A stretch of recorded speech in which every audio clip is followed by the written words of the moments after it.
Bom dia, irmãs queridas. Bom estarmos aqui novamente para mais uma vez estudarmos a palavra de Deus. Eu gostaria de orar ao Senhor nesse momento e clamar a Deus a direção dele para esse período que estaremos refletindo sobre uma doutrina tão importante para a nossa vida, né? Vamos orar. Senhor Deus, Pai querido, Pai de amor, Pai de misericórdia, nós oramos nessa manhã, como Paulo orou, que o Senhor nos dê espírito de sabedoria, que o Senhor nos dê espírito de entendimento, que o Senhor ilumine os olhos do nosso coração, para que nós possamos compreender a esperança do nosso chamado. Nós te engrandecemos, te exaltamos e desejamos conhecer ao Senhor mais e mais. E por isso estamos aqui como corpo do Senhor, como igreja do Senhor, para ouvir tão somente a tua voz. Nós queremos ouvir a tua voz, Senhor. O teu povo se levantou nesta manhã. Nós te agradecemos pela saúde de cada um.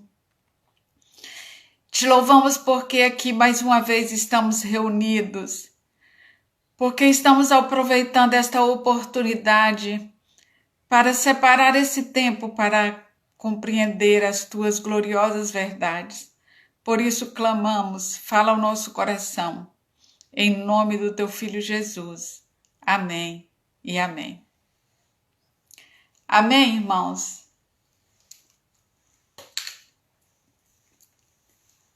Hoje nós estaremos falando aquela proposta do autor que foi divulgada para os irmãos, aspectos essenciais da doutrina da salvação, baseado em 2 capítulos, do livro de Efésios.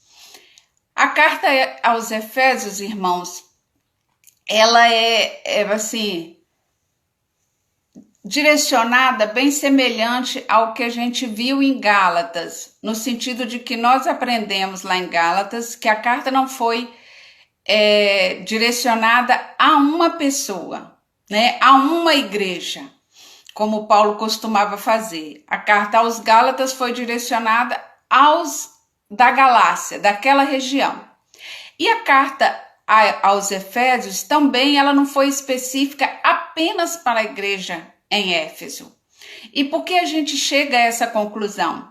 Porque Paulo não trata de um assunto pontual. Ele não dirige a uma igreja. A gente percebe que não tem saudações longas como Paulo gostava de fazer, abraço em fulano, beijo em cicrano e recado para Beltrano. Não tem essa característica a carta. O que nos leva a entender que a carta era como se fosse uma circular. Os irmãos que trabalham em empresa aí sabem disso. Quando a gente vai fazer um ofício, para uma pessoa, a gente escreve de um jeito. E quando a gente vai fazer uma circular, que todos da empresa precisam ter conhecimento, a gente escreve de outro. Então, a característica da carta de Efésios era uma característica de uma circular, porque era um assunto que Paulo gostaria de que fosse tratado em todas as igrejas. Então, provavelmente, essa carta foi se replicando e lida nas igrejas que Paulo havia fundado, porque trata de uma doutrina muitíssimo importante. Precisamos, se você ainda não se ateve para estudar a carta aos Efésios, precisamos fazer isso e vamos começar a fazer isso a partir de hoje. A carta foi escrita quando Paulo estava na prisão, por volta aí do ano 60, 61. E ele então ouve da fé daqueles irmãos e decide discutir essa doutrina tão importante, tendo como base, né, o nosso autor colocou o texto base, de graça sois salvos, isso não vem de vós, é dom de Deus, não vem das obras, para que ninguém se orgulhe disso. Então, é essa graça que nós vamos aprender. É dessa graça que Paulo vai discutir. E ele começa assim: Paulo, apóstolo de Cristo Jesus, pela vontade de Deus, aos santos e fiéis em Cristo Jesus que estão em Éfeso, graça e paz. Por que Paulo insiste nisso, irmãos? Porque ele insiste que ele é apóstolo de Cristo pela vontade de Deus. Porque Paulo está dizendo, olha, eu estou aqui a serviço. Eu sou apóstolo, eu sou enviado para esta missão. E eu estou cumprindo esta missão. E essa missão eu não estou fazendo porque eu quis fazer. Eu estou fazendo porque Deus mandou fazer. Ele atravessou meu caminho lá em Damasco, né? E me constituiu apóstolo. Por isso que nas suas cartas ele começa enfatizando isso. Eu não estou escrevendo essa carta que me deu vontade de fazer isso, não. Eu estou nesta missão de apóstolo de Cristo porque Deus me chamou. Então, ele já enfatiza isso aqui no início da carta. E aí agora ele começa do verso 3 ao verso 6 dizer qual é a obra do Pai, de Deus na nossa vida. Você quer saber qual é a obra de Deus na sua vida? Então Paulo começa a descrever a obra do Pai aqui. Bendito seja Deus, o Pai. O Pai de nosso Senhor Jesus Cristo. Ele fez o quê? Ele nos abençoou com todas as bênçãos nas regiões celestiais. Ele nos abençoou no mundo espiritual. Pensa num povo rico, irmãos. Nós. Se você tinha dúvida disso, eu espero que você termine essa lição com a certeza que você é uma pessoa muito rica. Porque não foi com algumas bênçãos, não foi com uma bênção. Deus te abençoou com todas as bênçãos espirituais. E aí ele começa a descrever que bênção é essa, né? A revista diz assim: a graça de Deus nos elegeu em Cristo para a salvação. A primeira bênção, a primeira obra que o Pai faz. Ele nos elegeu em Cristo para a salvação. Agora eu queria abrir um parênteses, pedir desculpa aos irmãos. Os irmãos vão estar olhando para a revista e dizer assim: Lilian, você começou o primeiro tópico, onde está o terceiro do autor. Porque Lilian é assim, irmãos. E se os irmãos não gostar que Lilian seja assim, os irmãos depois me falam no privado, porque eu sou uma pessoa totalmente aberta à crítica, tá? Eu não vou me ofender, irmãos. Mas eu utilizo geralmente a revista, como a lei foi um aio, né, para a graça de Cristo, eu utilizo a revista como um aio para o texto. Eu utilizo a revista como um fio condutor, um norte para o texto, mas eu gosto de ser fiel ao texto.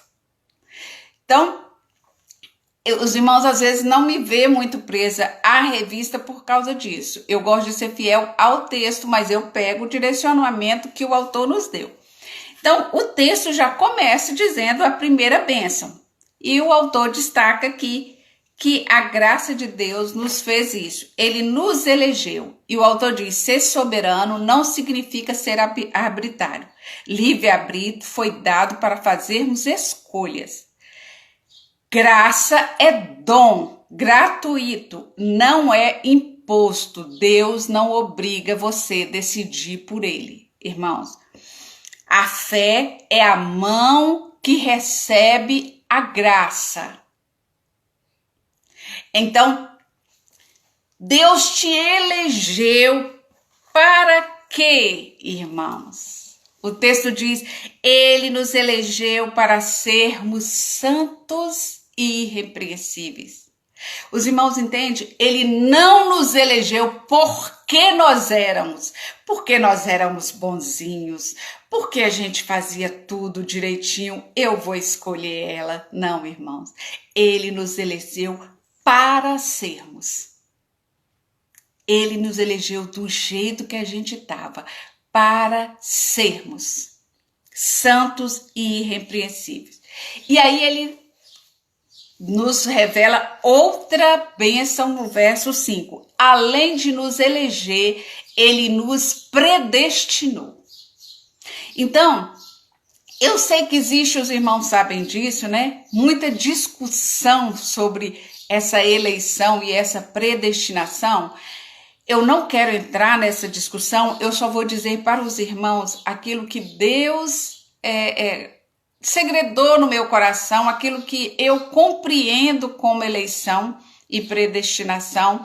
E eu espero que Deus também fale ao seu coração para você não ficar em dúvida dessa questão, né? E que Deus, se Deus tem alguma outra coisa a revelar no seu coração nesse sentido, amém. Mas eu quero que os irmãos se lembrem de uma eleição. Isso é tão comum no nosso país. Então, a campanha de deputado, tem vários deputados. Você não elege todo mundo, né? Você elege um deputado. De todos os povos, Deus escolheu um povo para ser seu. E ele só faz uma coisa, ele te convida para fazer parte desse povo. Aí você elege um deputado e você quer que ele seja o quê, irmãos? Deputado. Foi para isso que você elegeu ele. Você destinou. Ao momento que você escreveu aquilo na cédula, você destinou ele para exercer o cargo de deputado. Só que os irmãos sabem que quando esse deputado chega lá e o governador diz assim: eu queria muito que você fosse meu secretário de turismo. Aí ele pensa e diz: sabe que esse negócio deve ser melhor? Eu acho que eu vou ser secretário de turismo.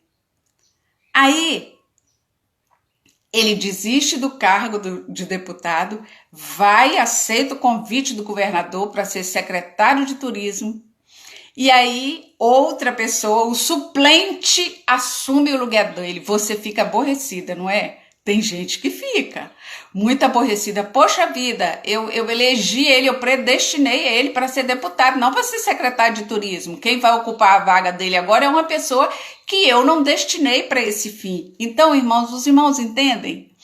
Deus nos escolheu e ele nos predestinou. Ele nos deu um pré-destino. E qual foi esse pré-destino que Deus nos deu, irmãos? Ele nos deu um predestino para sermos seus filhos. Isso foi quando, irmãos? O verso 4 diz: isso foi antes da fundação do mundo.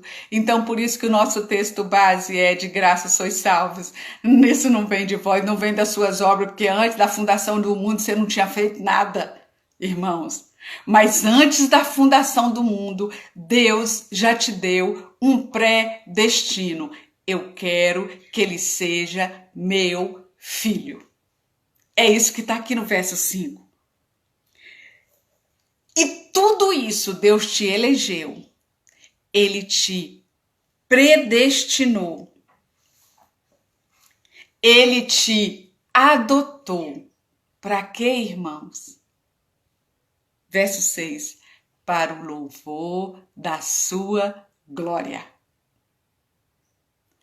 Para o louvor da sua glória, irmãos, você precisa, compreender que todo o seu viver, todo o seu viver, tudo que eu fizer, o autor diz, deve convergir para glorificar o Pai que me adotou. A graça de Deus restaura o homem para o louvor da sua glória.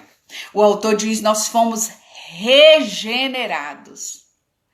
A gente olha assim, predestinado, acho que a palavra difícil, né? Regenerado, predestinou para ser filho.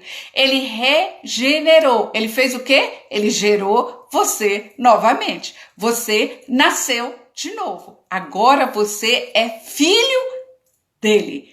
Ele te regenerou. E o autor diz, nós temos a mais importante e real segurança da nossa fé. Fomos nascidos com um propósito bem definido, claro e inquestionável. Viver para o louvor da glória de Deus. Então, se você conhece alguém que vive na roda da dúvida, quem eu sou, o que eu estou fazendo aqui, de onde eu vim, para onde eu vou, o capítulo 1 responde tudo. Quem você é? Você é filho de Deus. Você é predestinado para ser esse filho de Deus. O que você está fazendo aqui? Você está aqui para viver para a glória de Deus. É isso que o texto está dizendo. É a revelação da nossa identidade, o capítulo 1. E aí, irmãos, a gente continua no verso 7. Do verso 1 ao verso 6, nós conhecemos a obra do Pai. Agora, a partir do verso 7, nós vamos conhecer a obra do Filho. Deus deu gratuitamente para nós o amado. Que amado é esse, irmãos? É aquele que Deus apresentou a João no dia do seu batismo. Quem é esse que você está batizando, João? Este é meu filho amado, em quem eu tenho muito prazer. A ele, João, o que você tem que fazer? Ouvir. E não é diferente conosco. Ele nos deu esse amado. E nesse amado, Jesus, o Filho, nós temos mais bênçãos. Quais são elas? Nós temos a redenção. Lembra, irmãos? Estudamos em Gálatas. Não vamos repetir aqui. Nós somos resgatados. Nós somos comprados com o sangue de Cristo. E Ele nos perdoou pelo seu sangue. Nós fomos desvendados, irmãos, entendem? Deus nos resgatou, Ele nos perdoou e Ele é tão misericordioso que Ele tirou a venda dos nossos olhos. O verso 9 diz, tem versão que diz, Ele desvendou. A nossa versão diz, Ele fez com que nós conhecêssemos esse mistério. E essa determinação desse plano perfeito. Nós estamos em Efésios capítulo 1, agora especificamente no verso 9, falando da obra do Filho na nossa vida. Ele desvendou os nossos olhos para que a gente compreendesse esse plano perfeito. Verso 10, para a dispensação da plenitude dos tempos, de fazer convergir em Cristo todas as coisas. Deus foi caminhando com a humanidade até esse plano. E a Bíblia diz que Jesus tira a venda dos nossos olhos para entender que esse plano foi consumado lá na cruz. Lá na cruz, irmãos, vocês lembram? Ele disse, está consumado. O plano findou. Ele foi perfeito. Ele é eficaz. O autor diz, irmãos, aqui, que o sangue de Cristo é eficiente e eficaz. Então, irmãos, pensa se Jesus trabalhou na história da humanidade e o seu plano foi perfeito, eficiente e eficaz. Ele não pode trabalhar na sua história, irmãos. Ele conduz a sua história. Ele tem um plano perfeito para a sua história, irmãos. Assim como ele teve um plano perfeito para a humanidade e ele cumpriu o que ele prometeu. E isso está acessível a nós. Descansa nisso, irmãos. Deus não perdeu o controle. Deus criou o homem, botou lá no Éden, ele pecou, pronto, agora danou tudo. Não, irmãos. Ele não perdeu o controle desde a fundação dos séculos. Ele tinha esse plano, porque ele sabia que os nossos são falhos. Nós falhamos, mas eu vou fazer um perfeito. E essa é a obra do Filho. Ele consumou isso e ele desvenda os nossos olhos para que compreendamos isso. E o que o texto diz? Maravilhoso. Verso 11. Você é o quê, irmãos? O verso 11 diz assim, como eu queria estar na sala para todo mundo responder agora. Você é o quê? Você é a herança. Pensa, irmãos, não tem problema se alguém tiver com a estima baixa, né? Nós somos um povo, irmãos, para viver com a autoestima lá em cima. Sabe por quê? Você é a herança que Deus deu para Jesus. Você é o presente de Deus para Jesus.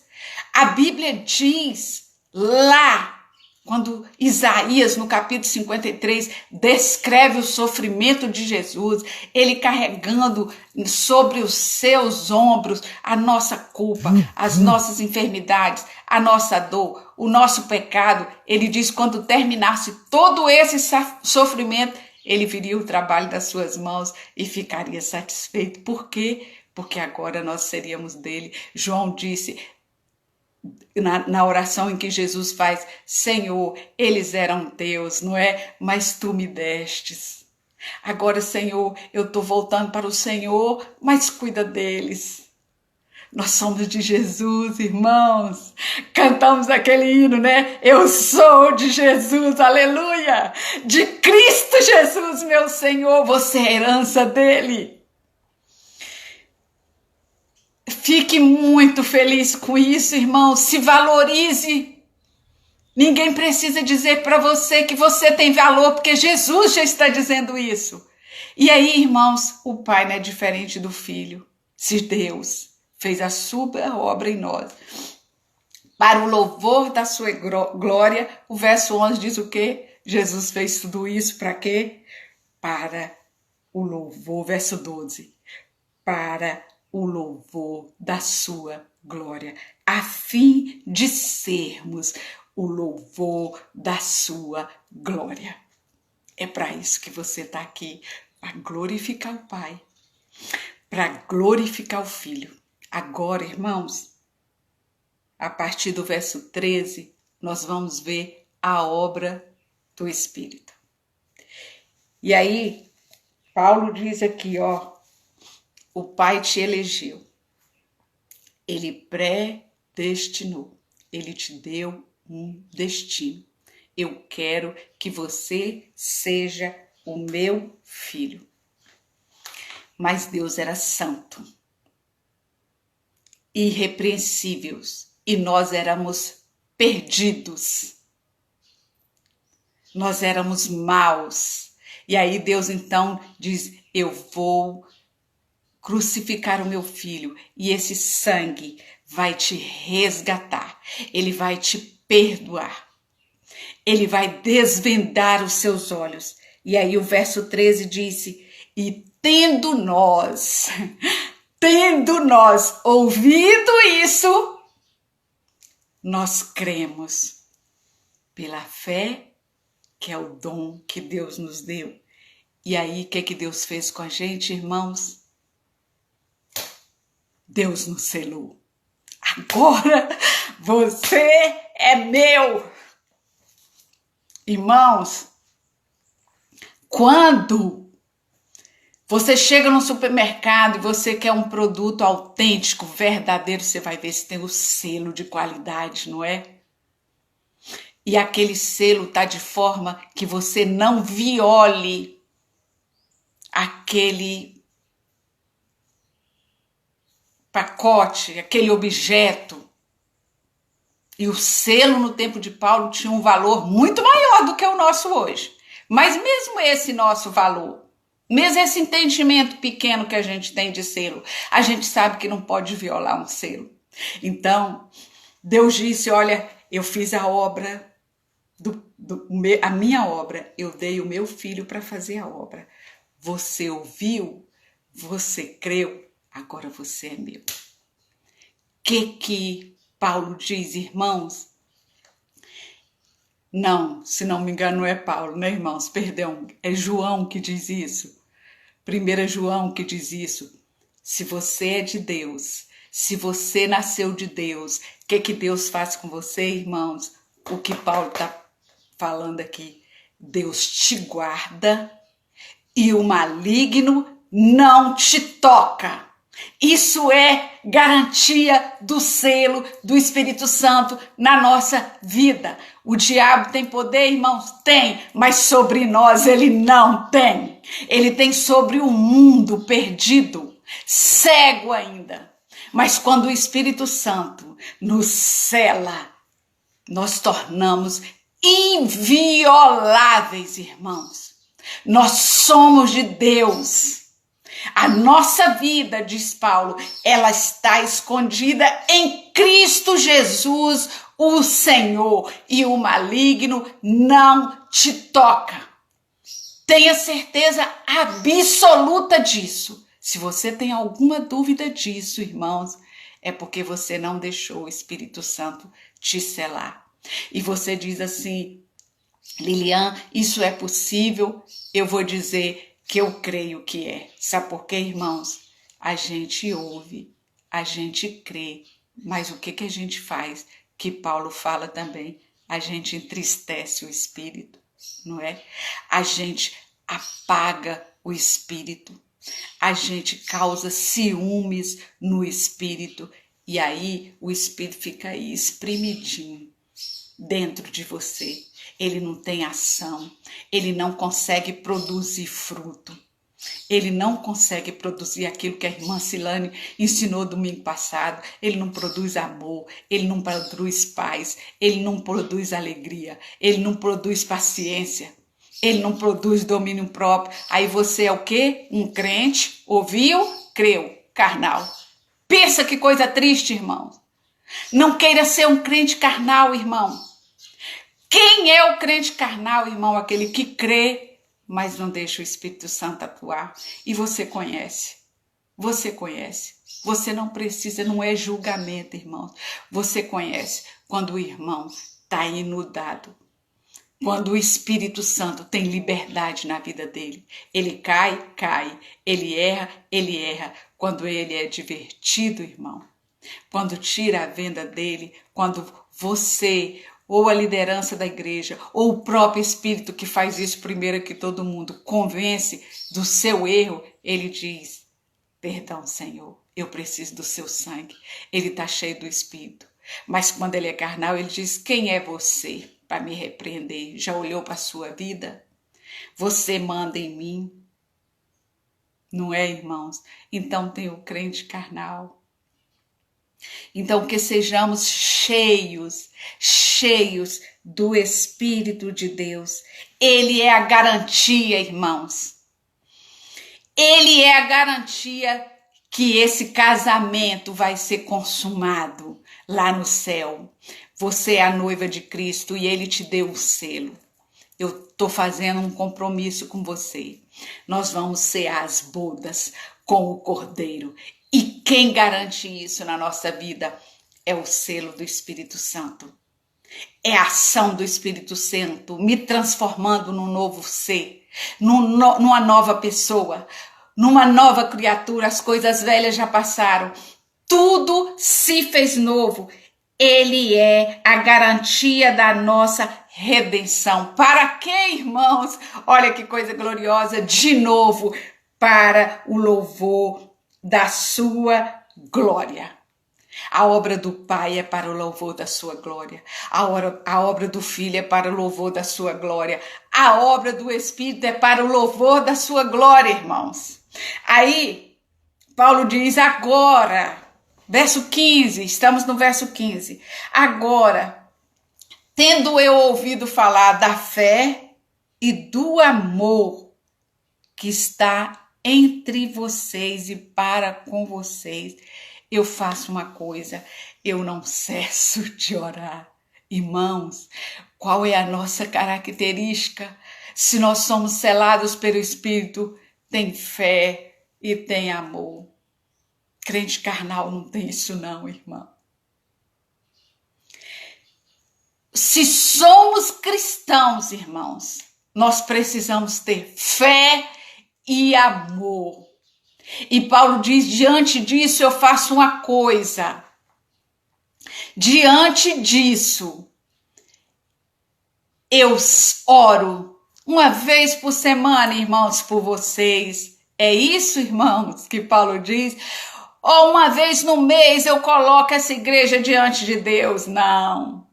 Paulo diz assim, eu não cesso de orar. Eu lembro de vocês todos os dias em minhas orações. Coloque a sua igreja diante de Deus, irmãos. Quando? Todos os dias. Coloque a liderança da sua igreja diante de Deus. Quando, irmãos? Todos os dias. É todos os dias, irmãos. A oração, ela precisa fazer parte constante das nossas vidas. E eu oro para quê? Paulo está dizendo, eu oro para que Deus dê espírito de sabedoria para vocês, igreja. Eu oro para que Deus revele a vocês o pleno conhecimento do Pai. Eu quero que vocês conheçam quem é esse Deus. É por isso que eu oro. Eu oro para que vocês tenham os olhos do coração iluminado, que vocês sejam iluminados no interior de vocês. E vocês compreendam a esperança do seu chamado, aquilo que espera para vocês. Não espera Cristo para essa vida não, irmãos. Não espera Cristo para te dar o melhor emprego, o melhor carro, a melhor casa, a melhor saúde, a melhor família. Não espera Cristo para essa vida. Porque você será, segundo Paulo, os mais miseráveis de todos os homens. Eu quero que vocês compreendam o que espera vocês. Vocês entendem quando eu digo que aqui no capítulo 1 está toda a nossa identidade, quem nós somos? Nós somos filhos resgatados, escolhidos, eleitos, amados, perdoados, com todas as bênçãos. Para quê? Porque estamos aqui para louvar o Pai. Para onde nós vamos? Para o reino dele. Essa é a esperança do nosso chamado. Esse é o nosso objetivo. Esse é o alvo. Deixando tudo o que me rodeia, eu prossigo para o alvo, que é Cristo. E eu vou cear lá. Se esse Espírito tiver selado na minha vida. E aí, Paulo continua. Eu quero que vocês sejam iluminados, não só com o espírito de sabedoria, não só apenas que Deus revele no seu coração quem realmente Ele é, e nem só que Ele revele a herança que vocês têm, mas eu quero uma coisa, verso 19, eu quero que vocês compreendam a suprema riqueza do poder desse Pai. Conheça o Pai, conheça a herança do Pai e conheça o poder do Pai. Se os olhos dos irmãos ainda não foram iluminados, clame a Deus todo dia. Se você acha que os olhos da nossa igreja ainda não foram iluminados, clame a Deus todo dia como Paulo. Eu não vou cessar de dar graças a Deus e orar por vocês e pedir que vocês conheçam o Pai, que vocês conheçam a herança do Pai e que vocês conheçam o poder do Pai, irmão. Sabe por quê? Porque é esse poder que opera em você. É esse poder que opera na igreja, é esse poder que Deus deu. Ele disponibilizou para nós. Sabe qual o poder, irmãos? Verso 20, o poder que tirou Jesus da sepultura, irmãos. É o poder que venceu a morte. A nossa igreja, quando está reunida, no culto de oração, a gente termina o nosso grupo de oração dizendo o quê, irmão Garcia? A gente diz assim, a vitória é nossa, em nome de Jesus.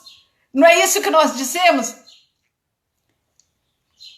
Nós dizemos porque é esse poder que Paulo diz que atuou em Cristo, tirando ele da sepultura, vencendo a morte e nos dando a vitória. É esse tamanho de poder que atua em mim. Irmãos, os irmãos lembram quando nós estudamos Jó, que eu falei sobre poder e autoridade, que eu falei do caminhão potente descendo a ladeira e o guarda federal apontando a credencial dele e fazendo parar o caminhão, e eu disse que o caminhão tinha o poder e o guarda tinha a autoridade. Agora, irmãos, eu estou dizendo para vocês, porque a Bíblia está dizendo isso, Deus tem poder e autoridade sobre a sua vida, sobre os nossos planos, sobre os nossos caminhos, irmãos. É esse poder, clame por esse poder. Paulo diz, eu quero que vocês sejam iluminados para vocês compreendam o tamanho desse poder. Ele diz, esse poder atua, verso 21, não só nesta era, não sou eu que estou dizendo, irmãos, é Paulo, mas também na vindoura. É hoje, é amanhã, é depois da manhã, é em todos os amanhãs. Deus continuará sendo Deus todo-poderoso. Aí, eu queria que você compreendesse uma coisa e, de preferência, refletisse muito sobre ela. Verso 22, ele pegou todo esse poder e autoridade e ele deu a Jesus. Ele sujeitou todas as coisas, verso 22, debaixo dos pés de Jesus. Por isso que Jesus disse, todo poder e autoridade foi me dado. Aí, irmãos, preste muita atenção, irmãos, nisso agora. Ele que recebeu todo esse poder e autoridade, Deus disse, você vai ser o cabeça. E agora, escutem. Você, igreja, vai ser o corpo dessa cabeça. Irmãos, não despreze a igreja, irmãos. Ame a igreja. Invista na igreja. Frequente a igreja, irmãos. Pare com essa história. Eu posso ser crente em casa. Eu não preciso de igreja para crer em Cristo. Irmão, se Jesus, irmãos, está dizendo que ele é a cabeça de um corpo chamado igreja, quem é você para dizer que não precisa dela, irmãos? Ninguém, irmãos, ama um noivo e aborrece a noiva. Se você ama Jesus, você não pode odiar a sua noiva. E a igreja é a noiva de Jesus. Irmãos, você não é o corpo. Presta atenção nisso. Por isso que você precisa da igreja. Você já viu na rua alguém andando, uma cabeça e um braço de pendurado? Uma cabeça e uma mãozinha de pendurada. Você nunca viu. Sabe por quê? Você é membro do corpo, irmão. Você não é o corpo. Você precisa estar ligado no corpo para ser igreja, irmãos. Nós estamos representando a igreja na nossa casa, no nosso trabalho, no nosso comércio, nas ruas, onde estiver. Nós estamos representando a igreja, mas nós somos igreja se estivermos ligados no corpo. E quem comanda esse corpo é Jesus, o cabeça do corpo. E aí ele continua capítulo 2. Agora, Paulo diz que eu estou dizendo para vocês, todas as bênçãos que Deus deu, ele elegeu, ele predestinou, ele adotou, ele resgatou, ele perdoou, ele selou.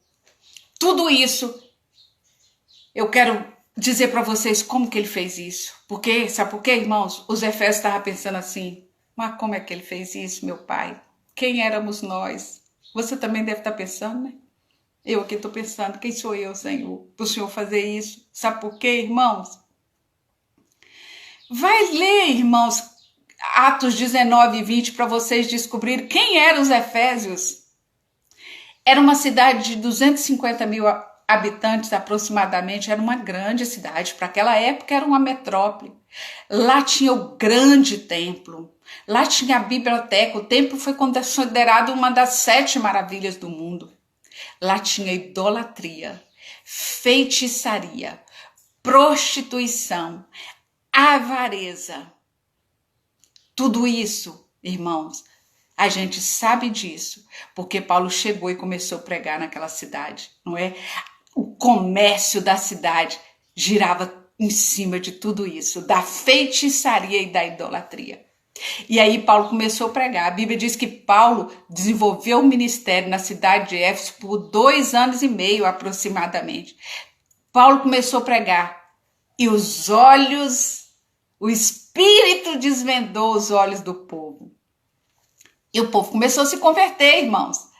Vai ler lá Atos 19 e 20, o que aconteceu? Eles se converteram, eles pegaram os livros de feitiçaria deles e queimaram em praça pública. E o texto faz questão de dizer que os livros valiam 50 mil moedas de prata. Irmãos, eu quero que vocês gravem esse valor, que eu quero falar sobre isso. E aí, Paulo diz assim, eu sei quem é vocês. Eu sei quem vocês eram. Agora eu vou dizer por que Deus abençoou vocês com todas essas sortes de bênção. Não é porque vocês eram bons, não. Vocês estavam mortos mesmo nos seus pecados, na idolatria, na feitiçaria, na avareza, na prostituição. Mas verso 2, ele vos deu vida, estando você morto. O autor diz, a graça de Deus restaura o homem, vivificando-o em Cristo Jesus. É isso que a graça de Deus fala. Você estava morto e ele te ressuscitou. Por isso, quando Nicodemos foi encontrar com Jesus, ele diz, Nicodemos, eu vou dizer uma coisa para você. Você tem que nascer de novo. Você tem que se transformar em filho. Você tem que deixar de ser criatura para ser uma nova criatura. Paulo está dizendo aqui, ele te ressuscitou. E o verso 5 diz que quando nós ainda estávamos mortos, irmão, você não precisa acertar a vida, não. É morto no seu pecado que Deus te ressuscita através de Jesus. E ele transforma você. Esse é o poder que transformou a vida dos Efésios. Ele diz, olha, vocês, no passado, verso 2, andava no caminho deste mundo. O que é andar no caminho deste mundo, irmãos? É trazer para si o valor desse mundo. Vocês tinham os valores desse mundo, os princípios desse mundo, mas quando Deus deu vida a vocês, o que era para vocês 50 mil moedas de prata num monte de livro de feitiçaria? Era esterco, era nada, irmãos. Irmãos, ontem eu tive o trabalho de buscar na internet quanto que isso aproximadamente valeria hoje. Sabe quanto que aproximadamente valeria? 1,5 milhão de reais. Foi queimado em praça pública. porque eles conheceram o seu verdadeiro valor, onde estava a razão da sua esperança, irmãos. Paulo diz, depois que eu conheci a Cristo, o que eu pensava que era conhecimento era esterco. Irmãos, Deus está separando esse tempo para você mudar os seus valores, irmãos. Para você mudar os seus princípios. Deus acho que está dizendo para nós, ou você aprende, ou você aprende. Reconheça esse tempo, irmãos. Jesus olhou para Jerusalém e disse, Jerusalém, Jerusalém. A Bíblia diz que Jesus chorou sobre Jerusalém. E Jesus disse assim, Jerusalém, se vocês soubessem, Jerusalém, o que poderia trazer a paz para vocês. Mas isso agora, Jerusalém, está encoberto aos seus olhos e você vai chorar, Jerusalém. Mas, irmãos, presta atenção, nós não somos mais Jerusalém. Jesus rasgou o véu, irmãos. Ele desvendou, ele nos deu acesso. Ele nos deu acesso. Agora, irmãos, os nossos olhos estão desvendados e nós podemos saber este poder. Nós podemos conhecer o Pai. Nós podemos ter acesso a Ele. Conheçamos e prossigamos sempre em conhecer o Pai. Irmãos, aproveite esta oportunidade que Jerusalém não pôde aproveitar, porque senão você vai chorar como ela. Você vai chorar como ela. Paulo diz, vocês andavam no passado nos valores deste mundo. Sabe qual o poder que exercia sobre vocês? O poder do diabo. É isso que o verso 2 está dizendo. O chefe, o príncipe do poder dos ares, das trevas, o príncipe deste mundo agia em vocês, filhos da desobediência. Você quer ser filho de quem? Irmãos, você quer ser filho de Deus ou você quer ser filho da desobediência? Você quer ser filho do diabo? É isso que Paulo está dizendo aqui. Vocês eram filhos da desobediência. E por serem filhos da desobediência, era natural que vocês vivessem do jeito que vocês viviam lá em Efésios. Paulo diz aqui, vocês viviam seguindo seus desejos carnais. Tá vendo aqui? Prostituição. Tudo que ele falou lá no capítulo 5, né? Feitiçaria, idolatria, rivalidade, ambição, discórdia, orgia. Era tudo isso que vocês viviam, seguindo seus desejos carnais, fazendo a vontade da carne e do pensamento. Era desse jeito. Vocês eram filhos da ira, Paulo diz. Agora, irmãos, presta atenção. Verso 4, mas Deus que é rico em misericórdia, com o imenso amor que nos amou, Ele nos tirou da morte, da sepultura, e Ele nos ressuscitou. Por isso que Paulo dizia, agora não vivo mais eu, mas Cristo vive em mim. A vida que agora vivo, eu não vivo mais na carne, seguindo os desejos carnais, eu vivo deixando o Espírito Santo trabalhar na minha vida, mudando o meu pensar, mudando o meu agir, mudando o meu coração. Deus que é rico em misericórdia faz isso, irmãos. Agora eu digo uma coisa, irmãos. Você não ressuscita mortos. Presta atenção nisso. Você não converte de ninguém. Esqueça isso, irmão. Não é pelo seu muito falar que o seu colega de trabalho vai se converter. Não é pelo seu muito falar que os seus familiares vão se converter, porque você não ressuscita morto. O morto, o autor, ele diz aqui, irmãos, nós estávamos cegos, nós estávamos surdos, É isso que o autor diz aqui.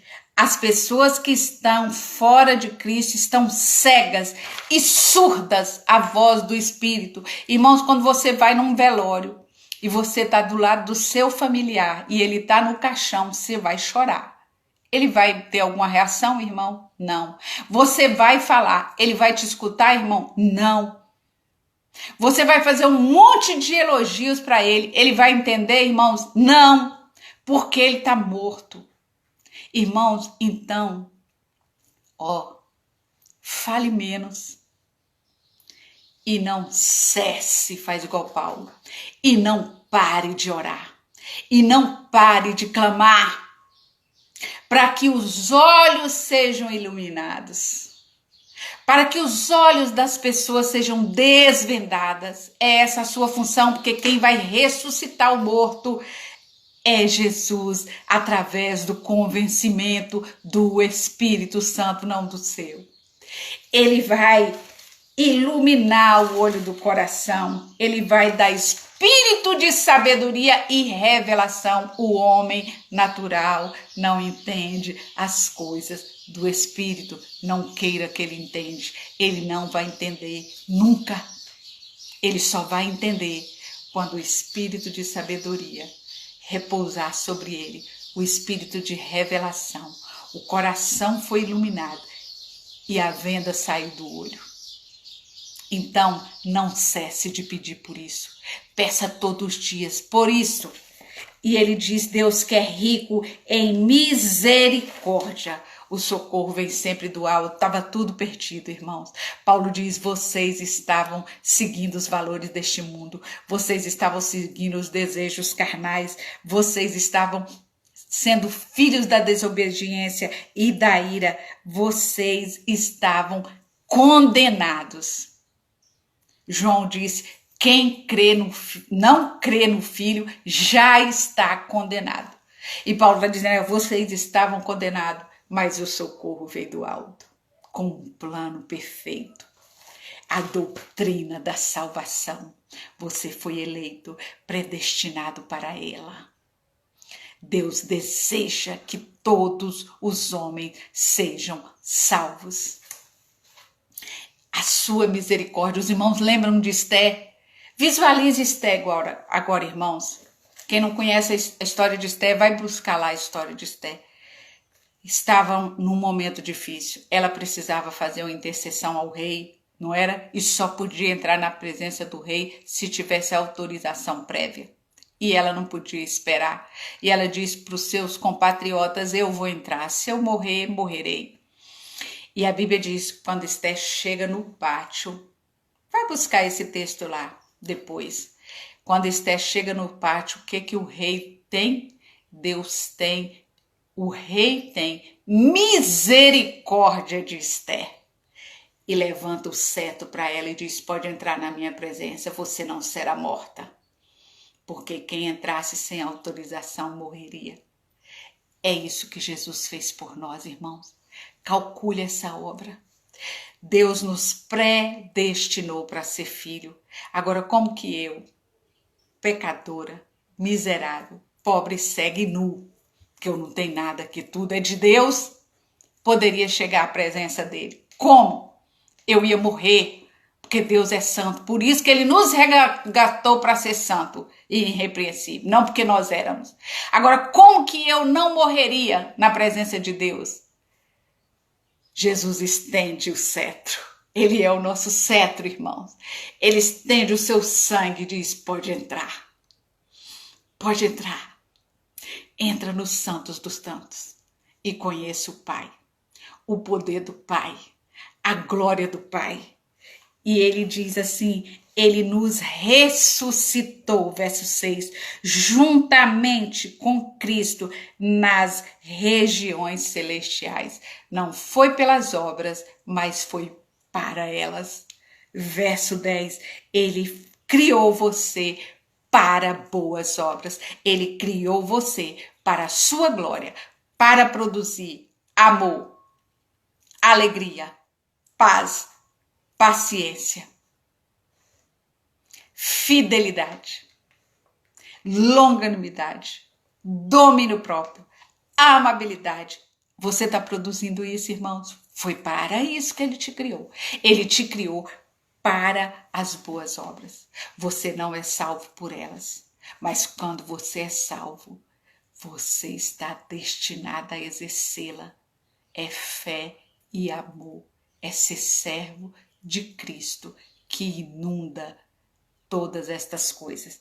E aí, ele continua. Vocês lembram quem era vocês?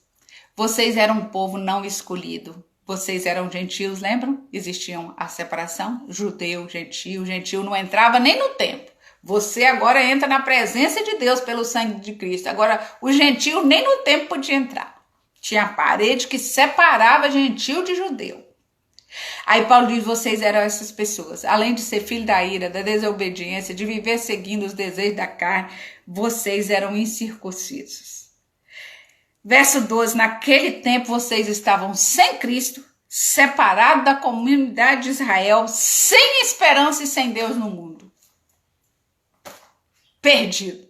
Pensa num estado terrível. Era esse estado que eles estavam. E que nós estávamos.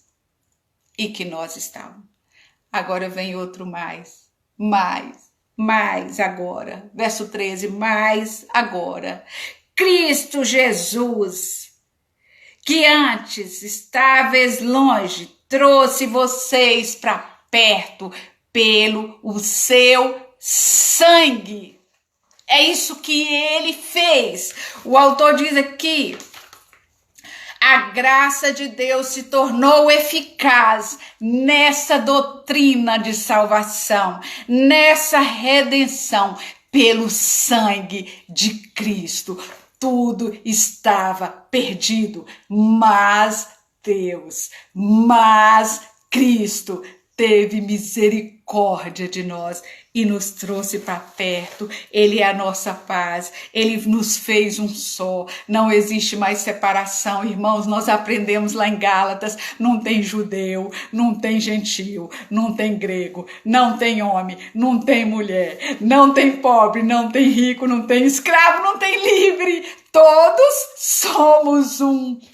Porque não somos melhores que ninguém. Todos, Paulo diz, todos juntamente se desviaram e se tornaram inúteis. Todos pecaram e todos estavam separados. Mas Deus nos trouxe para perto através do seu sangue e nos fez um só povo. Pela cruz me salvou, gentilmente me atraiu. Foi pela cruz, verso 16, que ele reconciliou todos em Deus. Pela cruz, ele destruiu a inimizade. Pela cruz, ele destruiu a morte. Pela cruz, ele destruiu o pecado. E por meio dele, nós temos acesso ao Pai. Verso 18 e verso 19, o autor diz, a graça de Deus nos coloca na condição de membros de uma família, e eu gostaria de acrescentar muito mais. O autor aqui descreve as bênçãos de ser família. Agora eu gostaria de encerrar essa reflexão nossa, pensando, irmãos, nestas coisas que Paulo diz aqui, além daquelas que o autor destacou, que é família.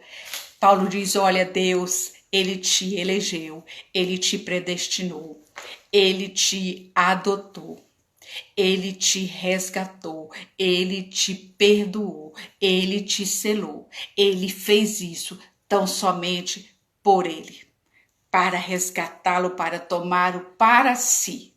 E ele diz, você é família, você é nação e você é edifício. Não esqueça disso. Amém, irmãos? Não esqueça disso. Família não é um indivíduo só. Nação não é um indivíduo só.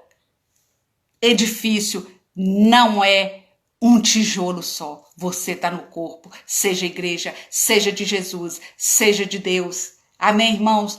Vamos ser igreja.